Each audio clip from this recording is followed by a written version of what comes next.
Dieudonné, depuis hier, Monsieur Le Pen, donc Jean-Marie Le Pen, a été complètement et définitivement écarté du Front National puisqu'il n'est plus président d'honneur. Qu'est-ce que cela vous inspire? C'est dommage, parce que c'est un homme qui a essayé, sur la fin en tout cas, d'ouvrir un débat et un dialogue avec des gens comme moi. Moi, j'ai grandi dans j'étais anti-Front National pendant une bonne partie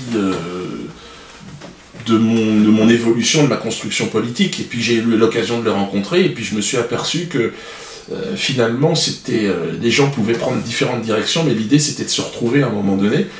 Et il a fait l'effort, et je crois qu'il était vraiment sincère, d'essayer d'apaiser la France, quoi, sincèrement.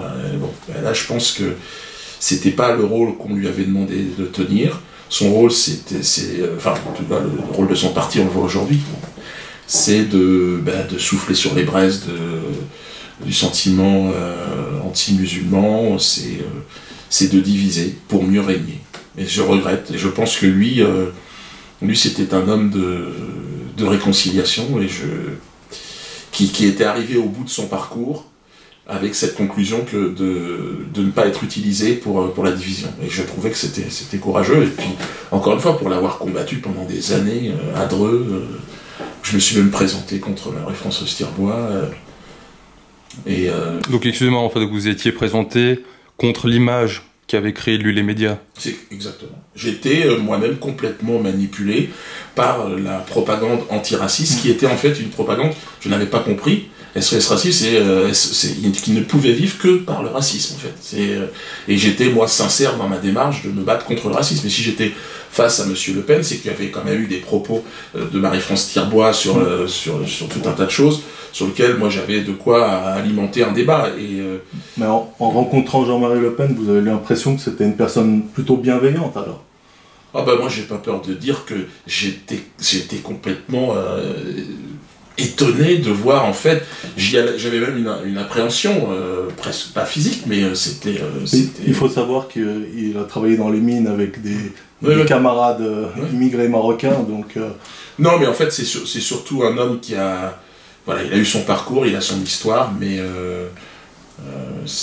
tout ce qu'on raconte sur lui est complètement faux, et j'encourage les gens à aller discuter avec lui. Moi, je me suis trompé. Et je me suis trompé parce qu'à l'époque, j'étais pas politisé vraiment, j'avais grandi dans un milieu de gauche, antiraciste, je me laissais porter dans ce milieu des médias par une sorte de bon sentiment, et puis dès que j'ai sincèrement voulu essayer de me poser des questions, j'ai bien vu qu'on n'avait pas le droit, par exemple, de discuter avec Jean-Marie Le Pen. J'ai dit, mais pourquoi? Justement, il faut laisser ça à des intermédiaires. Bon, moi, j'ai jamais rejoint le Front National ou quoi que ce soit, mais en tout cas, je sais maintenant que, en réalité, il représente une France qui était, sur la fin, au moment où je l'ai rencontré, là, il avait une véritable opportunité de rassembler autour de lui une France beaucoup plus large que sa fille, ça c'est vrai. Merci.